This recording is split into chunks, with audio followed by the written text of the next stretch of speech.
Assalamualaikum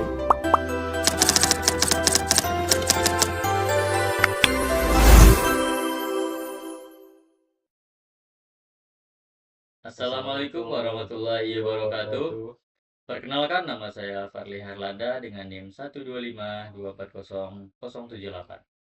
Perkenalkan, saya Aga Syahmi Akmal dengan NIM 125240018.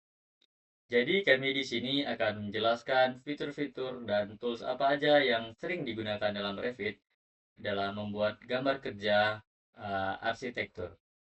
Nah, tanpa menunggu lama, langsung aja kita masuk ke pembahasan videonya. Nah, yang pertama itu eh, di sini adalah tampilan ketika kita pertama kali membuka Revit ya.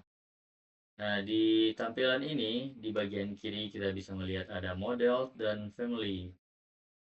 Untuk di bagian tengahnya ini ada template-template yang sudah disediakan Revit untuk kita pakai. Dan untuk pembelajaran kali ini, kita bakalan membuat template baru yang kita gunakan untuk video penjelasan ini. Cukup kita pencet di bagian new ini aja. Nah, di sini terdapat template file. Dan di Revit ini sudah menyediakan dua template file yang bisa kita gunakan langsung. Contohnya seperti ada Imperial Multidisiplin sama Matrix Multidisiplin ya. Nah, kalau misalnya kita ingin menambahkan template lain yang lebih spesifik, contohnya seperti ada di sini struktural sistem, kita cukup menambahkannya saja dengan cara open di sini, dan itu bakalan langsung kesimpan dan ke apply di sini ya. Untuk kali ini kita bakalan memakai template yang matrix multidisiplin ini ya, soalnya ini yang sering dipakai untuk membuat lembar kerja Revit di arsitektur ya.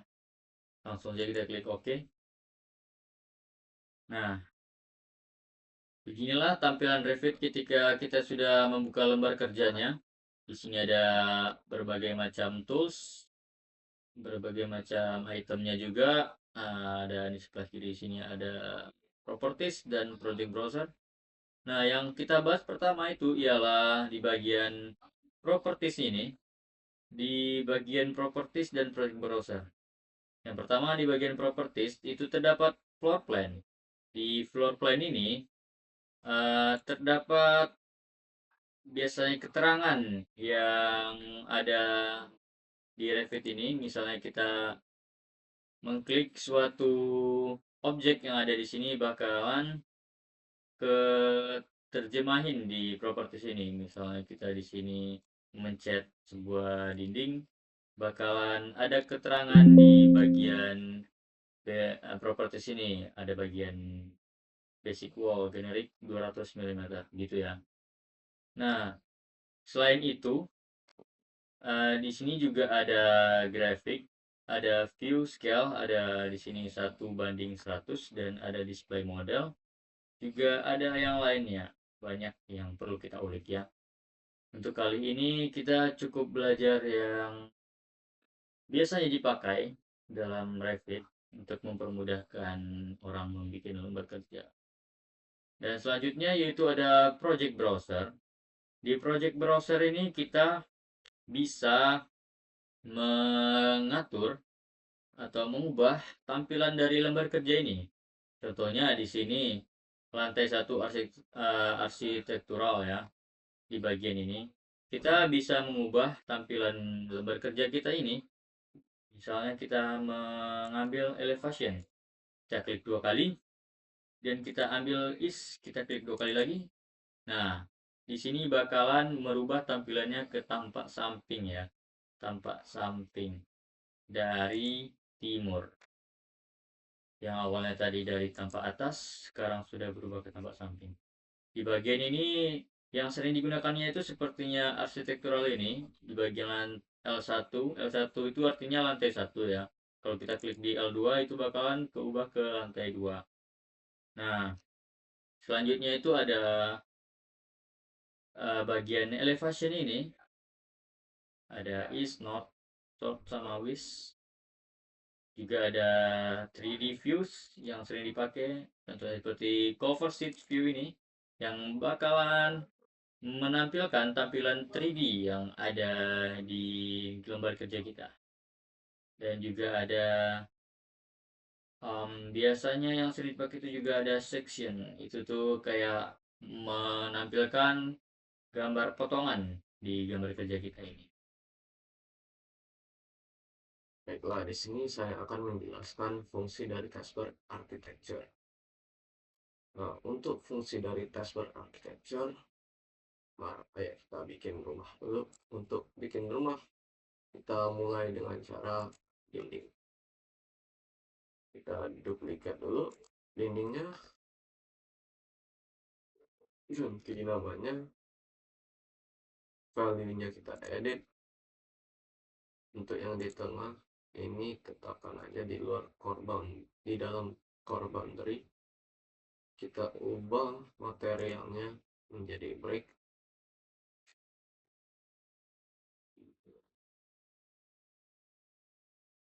Oke. Kemudian kita kasih gypsum dulu, yaitu sekarang insert 2 kali. Nah, yang brick tadi kita harus taruh di tengah kan antara core boundary, sehingga ini yang barusan kita tambahkan tadi kita taruh di luar core boundary dan ganti fungsinya menjadi finish 1. Kemudian kita ganti juga materialnya menjadi gypsum, yang bawah juga gypsum. Oke. Dan untuk ketebalannya kita ubah menjadi 50 dan sudah selesai. Kalau kalian ingin mengganti ketinggiannya bisa dengan cara ini, tapi aku tidak.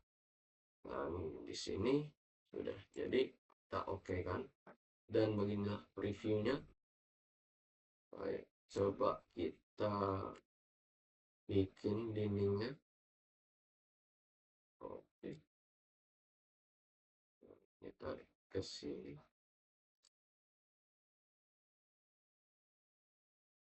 tarik. Itu begitulah dindingnya. Nah, sambil kita melihat, sambil mempelajari yang architecture, kita juga perlu mempelajari yang view ini agar kita dapat melihat sisi-sisinya maupun 3D view-nya. Kalau untuk melihat 3D view, kita tinggal pencet ini dan boom, dia menjadi 3D view dari denahnya tadi. Tapi kalau ingin melihat plan view-nya, kita tinggal ke plan view, kita cek boxnya, kita kosongkan agar kelihatan L1,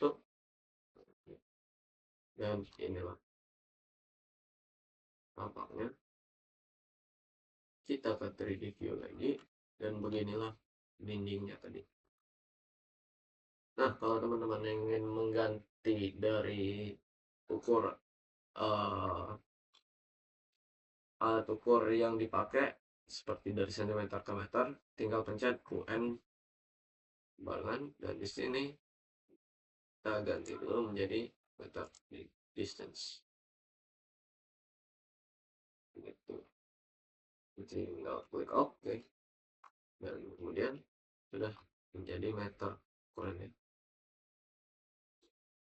Nah, lanjut, setelah dari view tadi kita kembali lagi ke architecture, kita tambahkan pintu. Kalau semisal ingin pintu yang berbeda, nanti bakalan ada di insert, itu nanti bakal dijelaskan. Ini dari pintu tadi, kita tinggal klik, kita ke 3D view dan melihat pintunya sudah jadi. Kalau teman-teman ingin mengganti pintunya, ini masih ada banyak lagi pintu yang lain. Dan kalau ingin mengganti ketinggiannya juga bisa dengan cara di edit type ini. Kemudian sebuah rumah tidak lengkap kalau tidak punya atap dan jendela. Tuh, jendela di sini sama juga dengan pintu, memiliki banyak jenis. Kalau ingin ada yang diedit seperti ketinggian apa lebarnya, tinggal di edit type. Kita tidak perlu, kita tinggal masukkan saja dan klik pindah ke 3D view dan boom, itu dia jendelanya yang kita pasang tadi. Balik lagi ke architecture, dan langkah terakhir dari sebuah rumah adalah tap. Oke. Oh, ini karena kita tadi cuma punya satu lantai, kita perlu menambahkan lantai baru yaitu L2.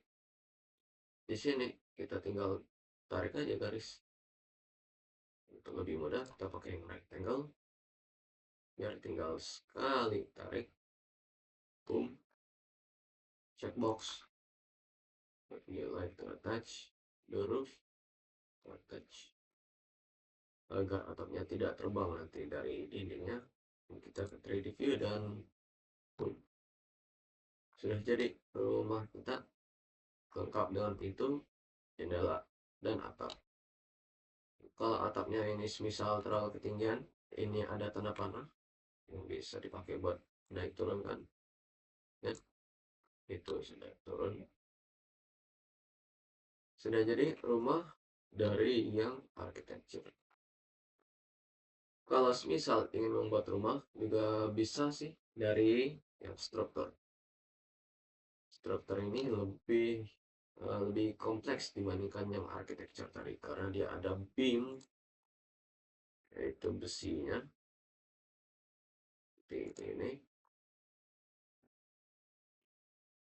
Kalau ingin mengubah panjangnya tidak perlu terlalu ribet. Di sini ada tanda panah, kita tinggal tarik aja panjang yang kita mau dan sudah jadi beamnya.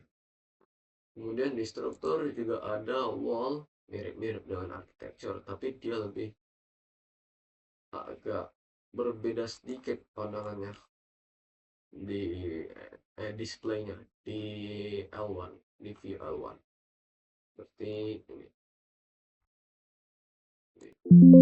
Dia malah tidak bisa dilihat kalau dari L1 architectural view.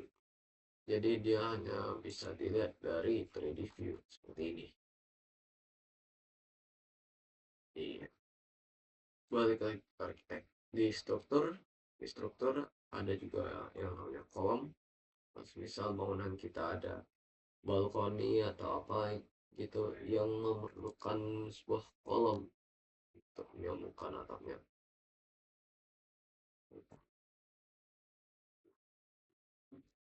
Dan juga ada floor. Misal rumah kita butuh floor, tidak mungkin tidak butuh. Sama seperti atap, agar lebih mudah, pencet rectangle, tarik saja langsung, dan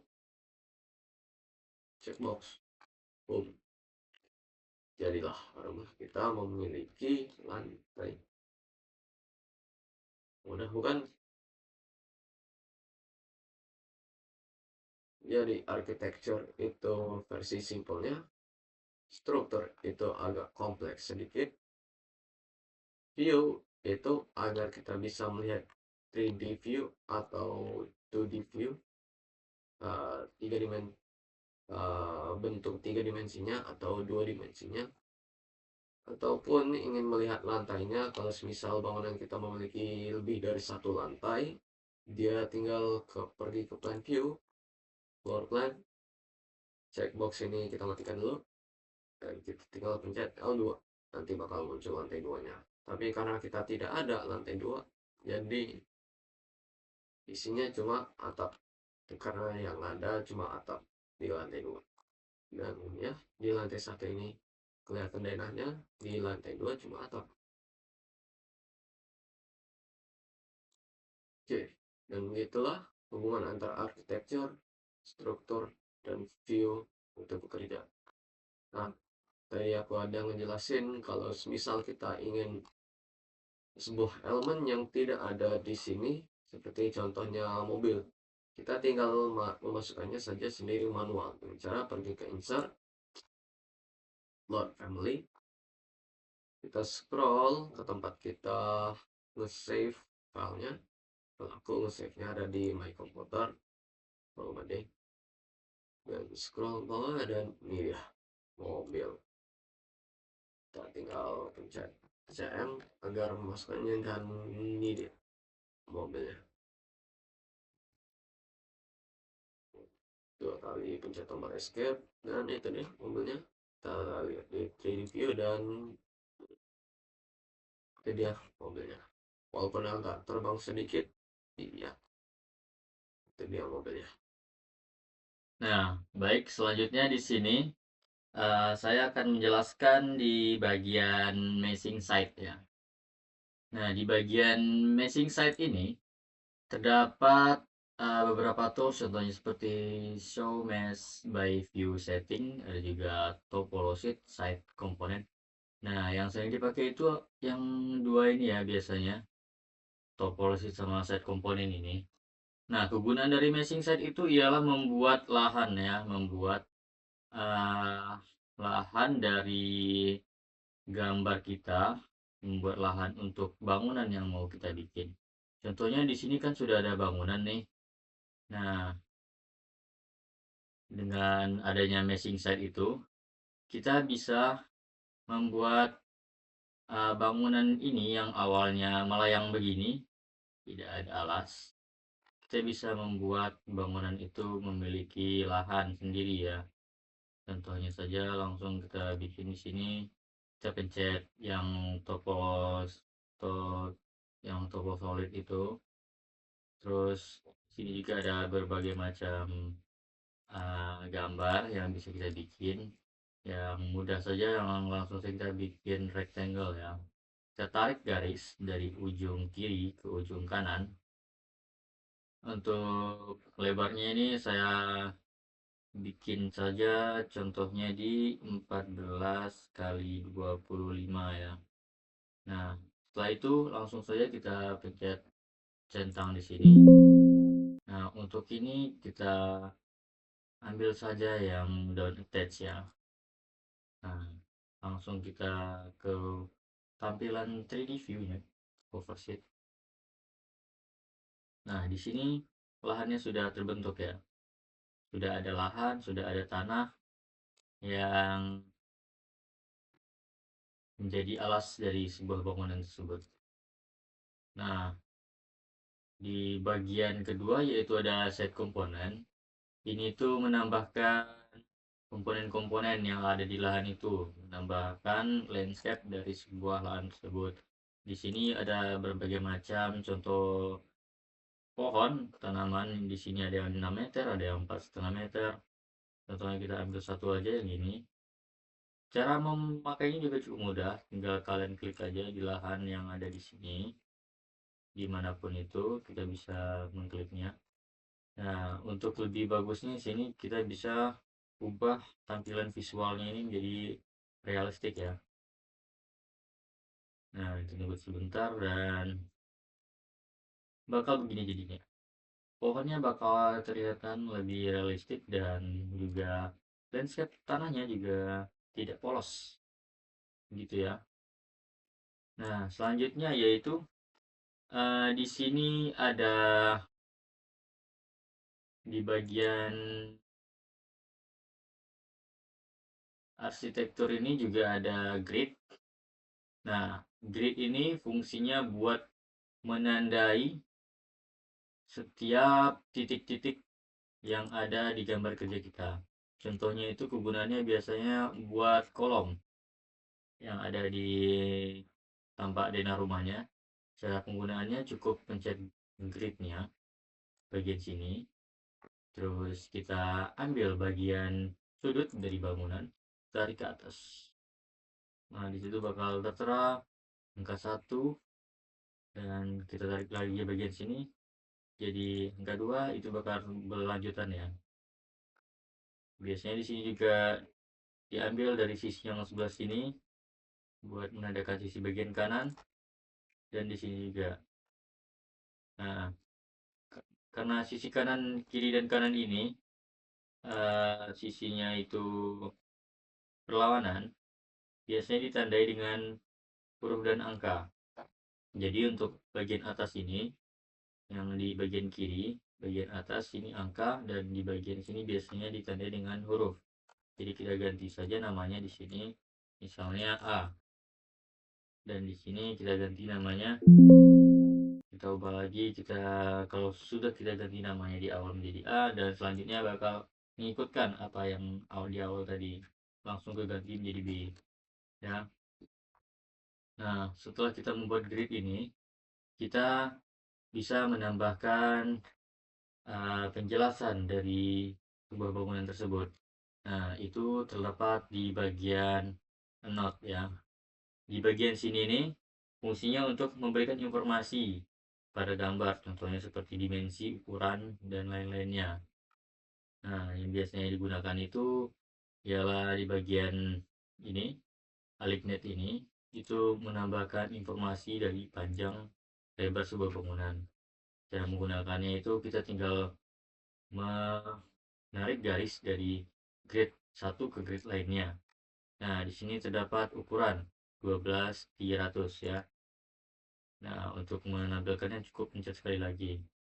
Nah, di bagian yang satu lagi, di bagian sisi kanan, juga seperti itu.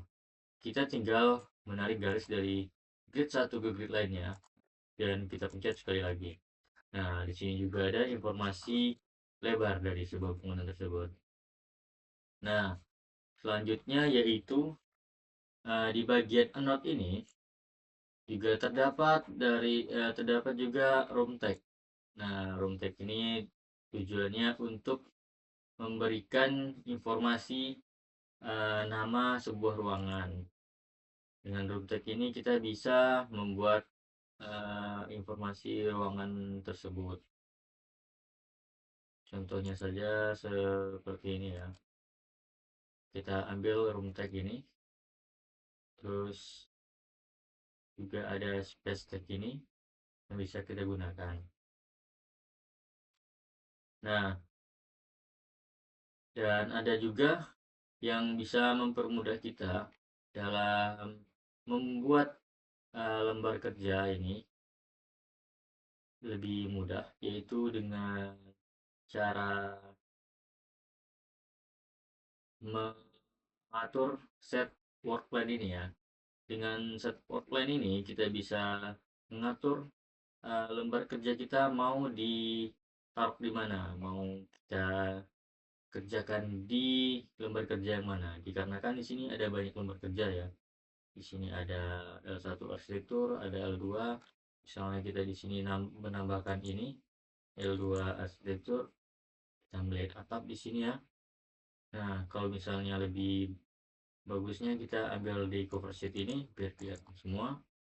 Nah, kalau misalnya kita pencet set ini, set work plan ini, sini kita bisa set lembar kerja kita ada di bagian mana. Sini ada grid, ada level. Misalnya saya ambil level 2 dan oke. Langsung aja kita ambil show. Nah, di sini bakalan lembar kerjanya berubah ke lembar kerja level 2. Jadi apapun aktivitas yang kita lakukan di sini bakal mempengaruhi lembar kerja yang berada di level 2, tidak mempengaruhi di level 1. Itu mempermudah kita untuk di bagian cover sheet ini, supaya melihat lembar kerjanya secara langsung, ya.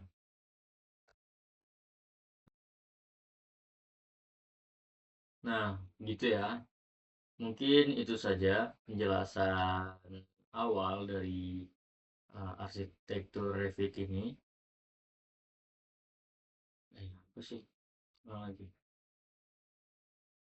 Nah, mungkin segitu saja penjelasan awal dari arsitektur Revit ini.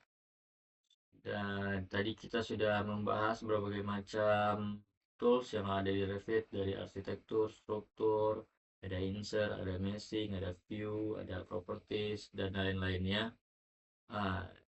Begitulah penjelasan yang kami sampaikan di video kali ini. Untuk penjelasan lainnya bisa ditunggu di next video.